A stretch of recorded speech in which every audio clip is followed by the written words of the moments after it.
एक एक क्विक मैं सर्वे कर देना चाहती हूँ और सच्चे ईमानदारी से प्लीज़ मुझे बताइएगा, बीजेपी मुसलमानों के लिए काम करती है कि नहीं? जो मानते हैं वो हाथ ऊपर कर रहे हैं। अच्छा, हाँ करती है। मेरा नाम आमिर एडवोकेट है। हाँ मैं उत्तर प्रदेश की जेवर विधानसभा के कस्बा बिलासपुर से आता हूँ। ठीक है।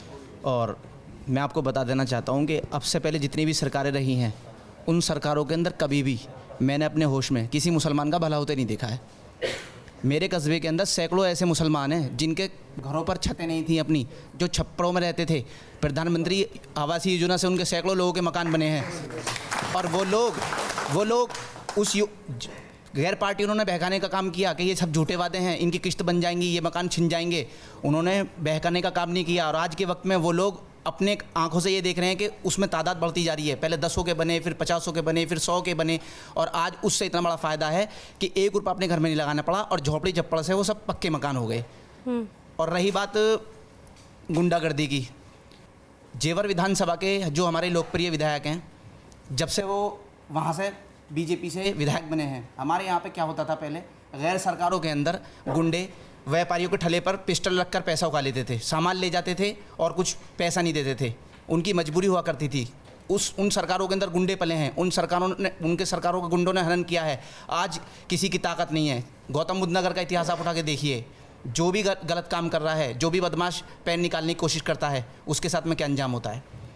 और सरकार ने महिलाओं के लिए वृद्धा पेंशन योजना, महिलाओं के लिए, लड़कियों के लिए शादी के लिए पैसे की व्यवस्था, सारे काम इस सरकार के अंदर ऐसे हो रहे हैं। ये भाई सही बोल रहे हैं या कोई है जो कहने वाला है कि नहीं गलत है? हाँ सही बोल रहे हैं, बहुत अच्छा बोले हैं और सही बोले हैं। जीता जागता इसका मिसाल हूँ मैं ऐसे हजारों नाम गिना सकता हूँ जो पसमानदा मुसलमानों के आवास बने हैं प्रधानमंत्री आवास योजना के अंतर्गत। ऐसा कोई है जिसका आवास बना है यहाँ पर? मेरा बना है। बना है, मैं गलत ना बोल रहा। हाँ। मैं झूठ बोल रहा, मेरा बना है। आपका बना है? हाँ बना है। कहाँ बना? 300 बने रबूपुरा कस्बा के अंदर। अच्छा। हाँ 250-300 बने मुसलमानों के, एक के ना 250-300। हाँ। तो क्या हिंदुओं को कम बने, मुसलमानों को ज़्यादा बने? अच्छा। हाँ जी। तो इस मतलब ये मकान बनने से पहले हो सकता है आप कुछ और सोचते हो बीजेपी और मोदी के बारे में? बने हैं वाकई, हम झूठ ना बोल रहे इस बात में। तुम्हारी भी इस पर हमको झूठ बोलेंगे चीज़ को। हाँ। हकीकत बता रहे हैं हम आपको। तो मकान बने हैं, लेकिन मुसलमान मानता है इस बात को कि नहीं मानता है? वोट भी देते हैं, मानते भी हम तो पूरी तरह से मान रहे हैं। और क्या वैसे ही कह रहे हैं हम कोई। हाँ अच्छा, इस बार कितने वोट पड़ेंगे आपको, क्या लगता है? हमारी तो सब पड़नी उनको ही है सब ढाल के। ज्ञानवापी को लेकर आप क्या मानते हैं, क्या होना चाहिए? समझौता होना चाहिए, आपस में प्यार मोहब्बत से रहना चाहिए। और ये समझौता कैसे हो सकता है? आपस में मिलजुल कर हिंदू मुसलमान एक साथ रहकर। हाँ, आपको भी यही लगता है कि बाहर या कोर्ट में होना चाहिए? बिल्कुल कोर्ट में नहीं, कुछ जो चुनिंदा आदमी हैं, समझदार आदमी हैं, पढ़े लिखे हैं, जो सब समाज को पसंद करते हैं, जानते हैं, उनको बैठ के मीटिंग करनी चाहिए और ये बिल्कुल आपस में बैठ के ही सुलझाना चाहिए। आपको क्या लगता है? बेहतर तो ये है कि बाहर जितने भी लोग हैं जो बड़े हैं बैठ के निपटा लें, लेकिन जब कोर्ट में मसला चला गया, इसका बेहतर है कि सांसद में एक कानून बनाया जाए जो सन 47 से पहले जो जहाँ जैसा था उसके बाद में वो ही रहे, उस पर राज नहीं चलेगी आगे। ये महज ज्ञानवापी खत्म हो जाएगी तो आगे कोई और चल जाएगी, कितने ने निपटाओगे।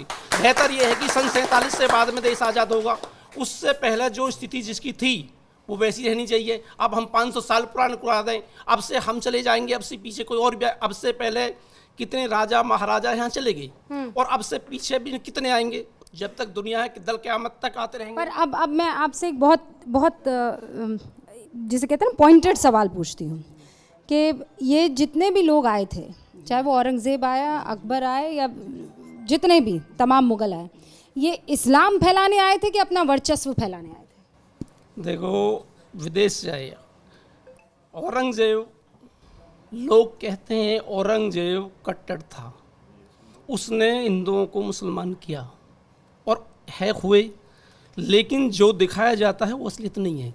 उसने एक जजिया कर लगाया था, ना कि उसने किसी ज़बरदस्ती की थी, एक जजिया कर, उसका फैसला है। बनारस के अंदर आज मस्जिद मौजूद है, जो पंडित की लड़की जो भेष बदल के जहाँ मस्जिद पाई थी, उसने देख के पहचान लिया था और वहाँ जाकर इंसाफ करा था। जो उस टाइम सुबह सालार था उसका, उसने उसको वहीं कत्ल करवा दिया था। आज उसका इंसाफ नहीं वो तो मैं समझ गई, हम वो उस इंसाफ पसंद था कि न्याय प्रिय था, मैं उसकी बात नहीं कर रही हूँ। मैं सिर्फ आपसे सिंपल सा सवाल पूछ रही हूँ कि वो इस्लाम के लिए आया था कि वर्चस्व फैलाने के लिए? मतलब वो हुजूर के अहलो अयाल थे कि वो एक राजा भर था जिसने मंदिर तोड़ के मस्जिद बनाई, तो एक समझदार मुसलमान को इन हिंदुओं की मंदिर जो है वो उनको नहीं सौंप देनी चाहिए। अगर देखो कोई भी राजा है, मंदिर तोड़ के तो कोई भी किसी भी धर्म को अपमानित करेगा, वो गलत है।